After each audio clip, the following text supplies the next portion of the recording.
there's no treatment at the beginning of the song.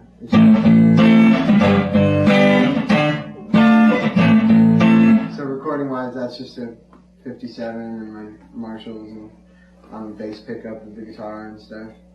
And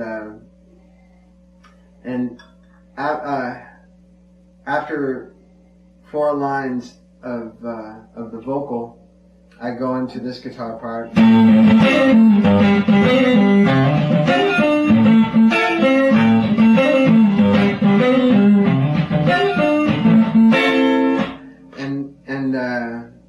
And when that guitar part comes in, the treatment comes in on the other speaker from the modular synthesizer. It's the same guitar part, but the original guitar is now on the left speaker, and the treated version of the same guitar is on the right speaker. In this section, Frusciante uses the audio from the tape to trigger the envelope generator, or ADSR, in his modular synthesizer. The envelope generator responds to the playing dynamics and uses that information to dynamically control a low-pass filter. Unlike typical auto-wah pedals, this arrangement allows him to produce considerably more complex filter effects than simple wah sounds.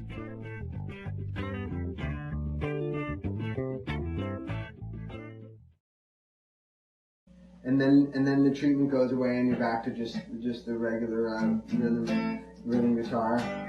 And then the treatment comes in again, and then as the chorus is coming in, there's that last chord rings through before going to the chorus.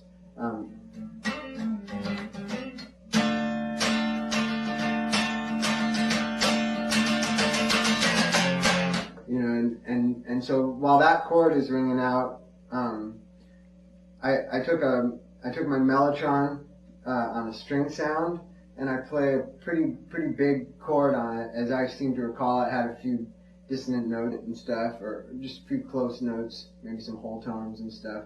And I played that, and I moved it up with moved the volume up with a wah pedal. So the sound seems to sort of come out of nowhere. That's sort of introducing the chorus, and that's the mellotron with the volume pedal.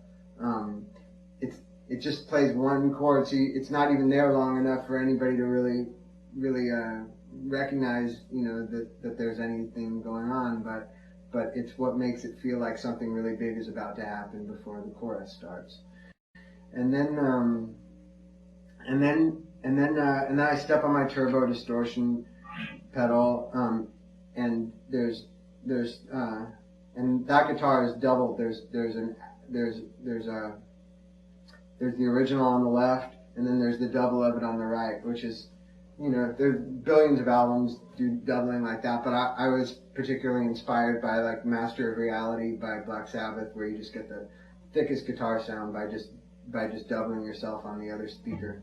And maybe it being a different day or whatever means the atmosphere and air in the room was different, and any of those differences, the subtle little differences, are what make it super powerful. If you did it the same day if you did it the same day, like a few minutes after you did it, I don't believe that it would be as powerful as if you do it like 5 days later, because the air is different, and you really do hear what those little differences. The weather affects the way the microphone hears what's being played. You'll never get the same exact tone twice, and that's where the power of it comes from. So a few days later, or maybe it was a month later, we doubled it, and we were really happy with how powerful it ended up sounding.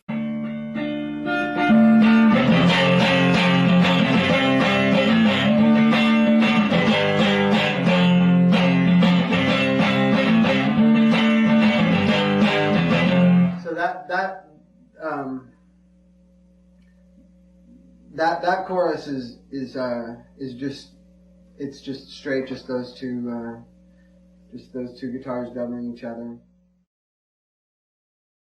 And then the next verse is, the next verse starts with a bunch of, with a couple of guitars doing harmony with each other. I think one of them is going low.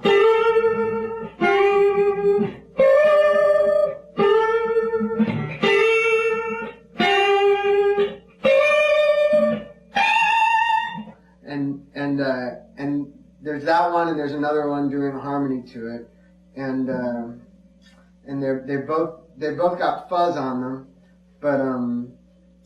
but I took them after they were recorded, and I ran them through the Mooger Fooger Murph pedals, and I one Murph pedal, but I think I literally ran it through the Murph pedal like 6 times on 6 different tracks, and we just, it kept being good, but it kept just having little parts where I go, let's just do it once more, just to, because you never know what that thing is going to do, and you're not really in control of it, and so I just did it until I really liked what it was hearing, and I think we might be using like all 6 takes of the Murph, of what the Murph is doing, so it's just kind of swirling around in an unpredictable way, and we're also probably still using a little of the original signal too,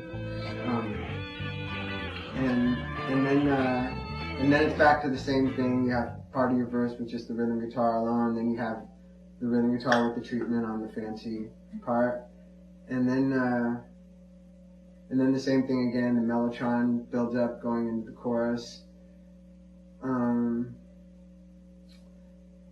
then when it goes to the bridge, it's playing this guitar part here.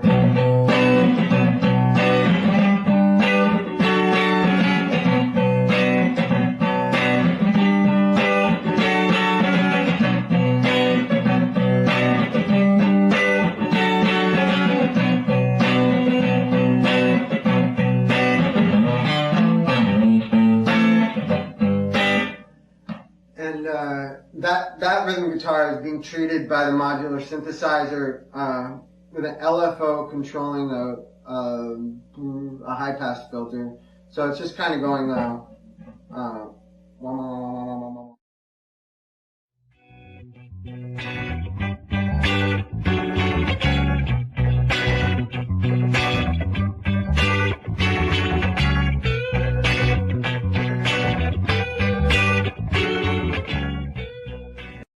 and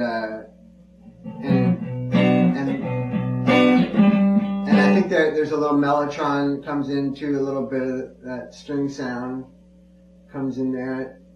I don't think there's any other guitars in that section, just backing vocals and stuff, and the drums. I filtered out the drums at the beginning of it because the drums used to play throughout the whole bridge, and I filtered them, and so they're small for the first half of the bridge, and then you hear me open up the filter, and the drums spread back out. Because at first, I guess what the engineer ended up doing was making the drums be only on one speaker when the bridge starts, which gives you room to hear the guitar treatment and gives you room to hear all the backing vocals and stuff. And then the drums are small, and then the filters panned in the center.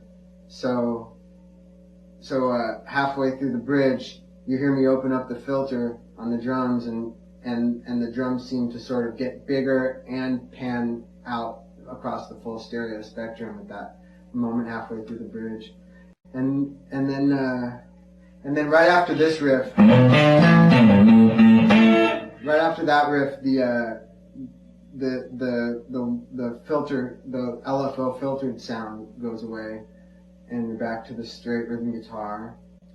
So then that's the one point in the song where originally I didn't plan for the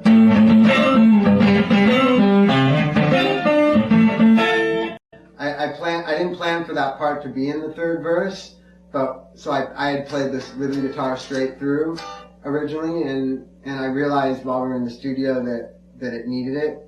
So that was the one case where I overdubbed that guitar part on the third one. So the rhythm guitar is still playing, and I overdubbed it as a second part.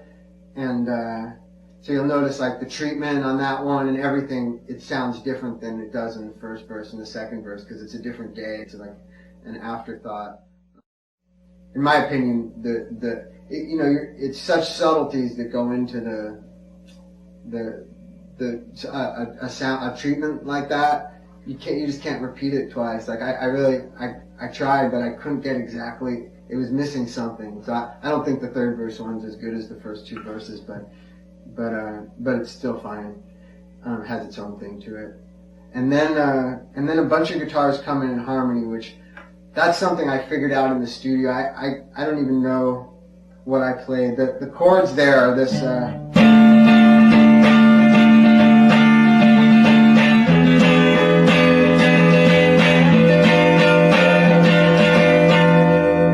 shouldn't have hit that E string so hard, but I was really, that's one of those like chord progressions I was just really proud of.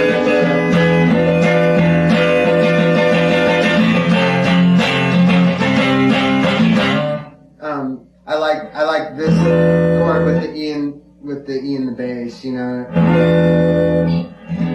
you're playing these sort of like diminished notes, so you feel like it's all right to move up a minor third, but you retain that E in the bass, and it's just a really good dark. And so while that's going on, there's a bunch of guitars playing in harmony with it.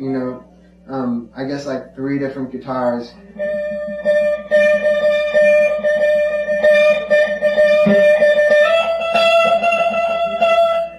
And there's like 3 that play in that group that are playing along. They're basically like playing along with the chords there. And then we slowed the tape down, and we played super high notes to go like bing bing bing bing. They kind of count off 1, 2, 3, 4 to go into the chorus, and they wouldn't be playable on this guitar. And even if I did know what notes it was that I played. Because we had to slow down the tape and speed it up. But yeah, there's a lot of things like that on the album where, basically I've just been exercising my whole part of my brain that understands harmony, and that understands how to create movement with harmony and how to create depth with harmony. And those parts of my brain were just turned on throughout the writing. So when it came time to record, it was pretty natural for me to just be sort of orchestrating guitar parts in the studio, because once you're thinking that way, it's just logic. It doesn't require any real time or any real forethought, So all over the album, I did a lot of harmonizing in the studio, which my brain definitely didn't retain like the memory of what I did, But leading into that chorus again, there's still the mellotron coming in, but we really tried to make it as big as possible with that big build up with the extra chord thrown in and all the harmonized guitars, and then that chorus, it's a double chorus, and the first half of it is like the other ones with just the double rhythm guitar with the Boss Turbo distortion, and then a guitar part comes in. 2 guitar parts come in that are in harmony with each other, that are going like.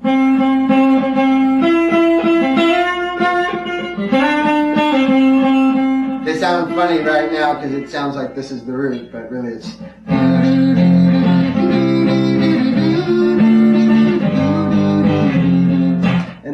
And then I had a harmony to that going on, and then 3/4 of the way through halfway through that part coming in, then 2 other guitars come in on the right that are going like.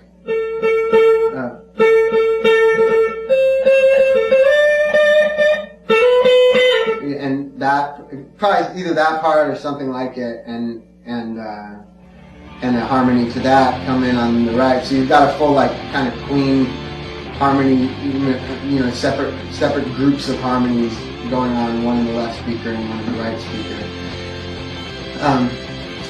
That's what gets fun with harmony. You get one group in one stereo spot and another group in another stereo spot. And Queen is kind of the pioneers of that.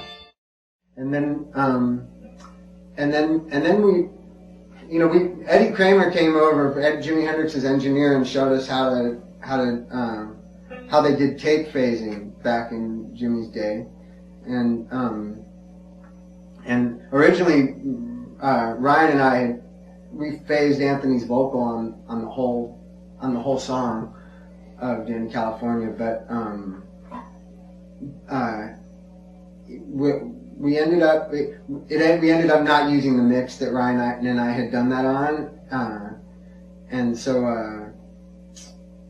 we didn't use that, but we did use where we did this tape phasing, right, going from the last chorus into the guitar solo, and that's actually from another mix. Like the song was mixed twice, and the part that's being phased is from the earlier mix, and we didn't know if it was still going to work, but we knew we could never get that great moment again. And because everything's out of phase, the subtle differences of one mix to another didn't end up making any difference. We just edited it right in, and it worked. The whole solo is doubled. I doubled it like, a month after I did. The original one was just done when we did the basic tracks. And then the double was done later, like a month later. And at the very end, I'm playing super fast, and there was really no way to double it. Like I tried, but it was always going to be a little different, and it just didn't sound. It just seemed to sort of take away from the power of it. So what I ended up doing was running just that part the last part where I step on the wah-wah pedal and I start playing really fast. We put it through my Effectron delay where we just set it to 1 repeat, and we turned it we turned it so you don't have any original signal, and we just turned it to a really fast delay, and we took the modulator and just made it so it's modulating so slowly and at just very little depth, very little rate, but it makes it so it's not exactly a consistent echo, and it ends up sounding a lot like I'm actually doubling myself, but I'm faking it, and